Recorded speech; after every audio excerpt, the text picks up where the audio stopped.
late monsoon rains have continued to lash the country for the past several days. The weather forecast for the next few days also remains dismal, as the countrymen will be required to brave this relentless rain until tomorrow. Rains once more time have come with the consequences, as mainly hilly districts in the country have reported of sporadic landslides, with many reported dead and missing. Good morning, I'm Abhyuday Shrestha, and these are the headlines of the hour. At least 12 people killed in separate incidents of landslides in Siangja, Baglung and Palpa. 5 people reported missing.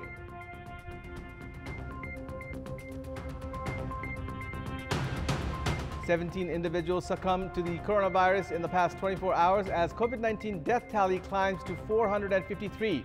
Coronavirus cases cross 69,000. Weak government monitoring leads to lack of action against faulty businesses who are found to sell goods at almost double the cost price. And Bayern Munich lift the UEFA Super Cup title, defeating Sevilla 2-1. Javi Martinez scores the decider for Bayern in extra time.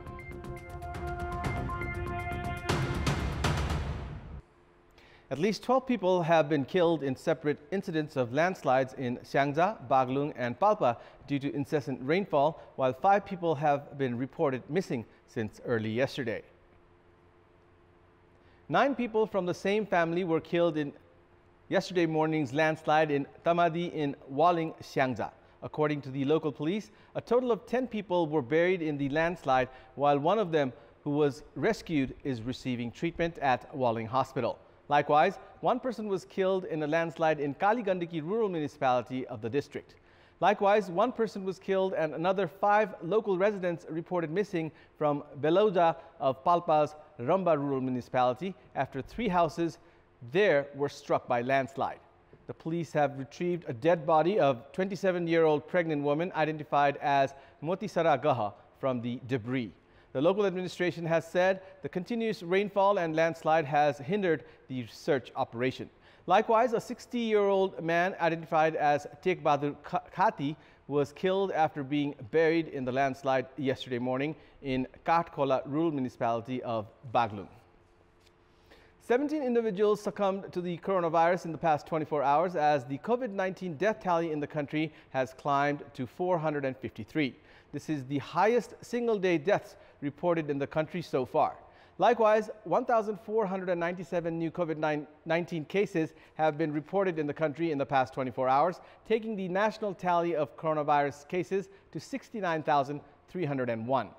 Speaking at the press briefing yesterday afternoon, spokesperson for the Health Ministry, Dr. Jageshwar Gautam, informed that a total of 11,449 swab samples were tested in the past 24 hours through the PCR method, taking the test tally in the country to over 955,000 as of the latest updates.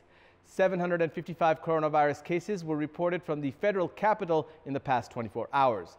609 cases were reported in Kathmandu district alone, while 95 were reported in Lalitpur and 51 in Bhaktapur. Likewise, Chittagong district confirmed 137 new cases, Rupandehi 86, Morang 73, Banke 53 and Koilali 45. Meanwhile, 457 individuals were discharged in the past 24 hours after registering full recovery. With this, the number of individuals registering full recovery has reached 50,411 and the recovery rate stands at 72.7%. According to the Health Ministry, there are 18,437 active cases in the country, out of which 8,614 individuals are in isolation centers, while 9,823 are in home isolation. 28 patients are receiving treatment in ventilators and 232 are in ICUs. The government, which has lagged behind in controlling the coronavirus transmission, has again hinted of reimposing a lockdown if active cases in the country cross the 25,000 mark. The government at the same time has overlooked areas such as expanding testing parameter, among other preventive measures. We have more in this report. The country had 2 active cases when the government imposed lockdown on 24th of March, which lasted until 21st of July earlier this year. The government had enough time to prepare itself to contain the virus spread. However, the number of cases surged to over 18,000 during the 4-month-long lockdown period as the government's containment plans were quite sluggish, to say the least. Meanwhile, community spread of the coronavirus was confirmed in the federal capital during the 3-week-long prohibitory period.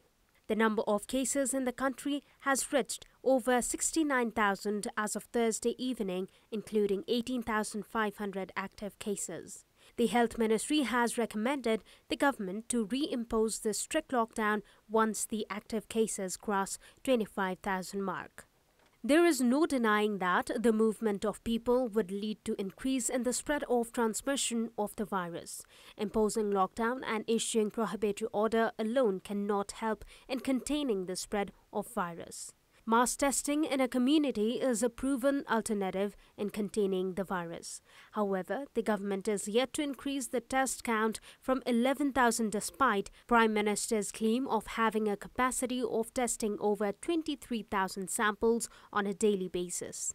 Experts have criticized the Health Ministry for proposing lockdown as an alternative instead of expanding test parameters. The government, as experts opine, should focus on expanding test parameters along with recommending social distancing and using face masks and sanitizers instead of looking for lockdown as an alternative to contain the virus. Retailers, as per the government provision, are not allowed to sell goods charging 20% exceeding the cost price. If they are found flouting government ruling, it is considered as black marketing and liable for a year-long jail term or fine up to 250,000 rupees or both. However, the concerned departments have failed in taking action against such retailers who are charging customers almost double the cost price. We have more in this report. A monitoring team of Kathmandu Metropolis reached vegetable market in Jadibuti on Thursday and found that a trader was selling vegetables at 120 rupees per kilogram. Meanwhile, when the other retailers came to know about the arrival of the monitoring team, they sold their onions at 60 rupees per kilogram. The monitoring team could neither find out the actual cost prices of onion nor was it able to initiate action against the faulty traders.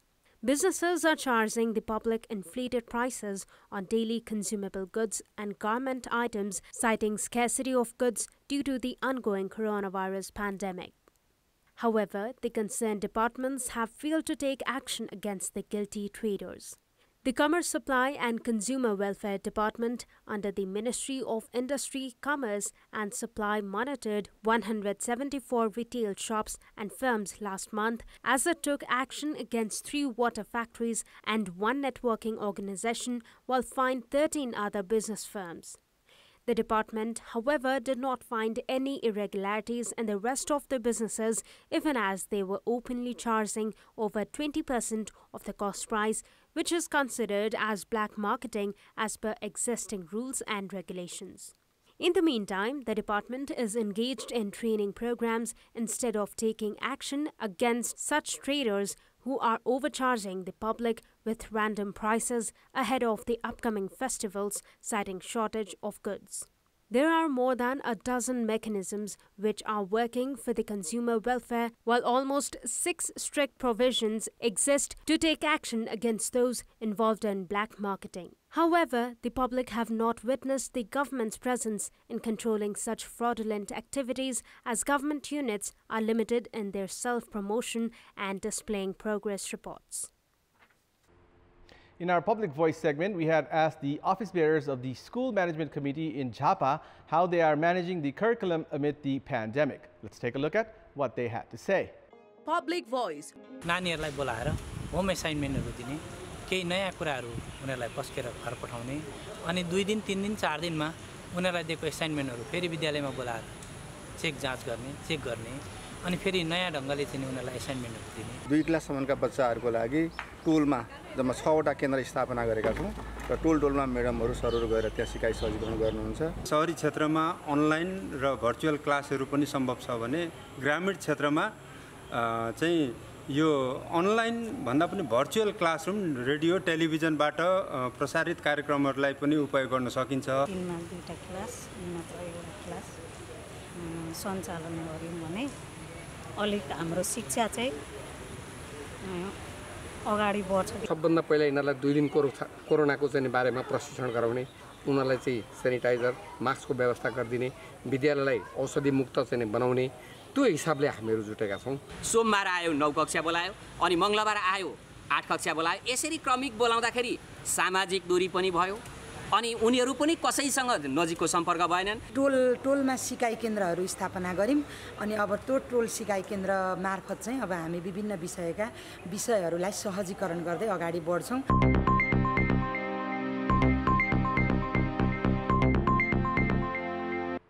And it's time now for our segment Public Pulse, where you text us with your opinion. Public Pulse. And here's the question. What's your take on the operation of futsal against the government directive? Your options are A, toying with public health, B, anti-government attitude, and C, compulsion. The voting is on. Type NEWS, select your option A, B, or C, and send it to 34001 to share your opinion with us. And that's all for the moment. Keep watching Kantipur Television HD for more news and entertainment. Thank you for watching. Have a good day.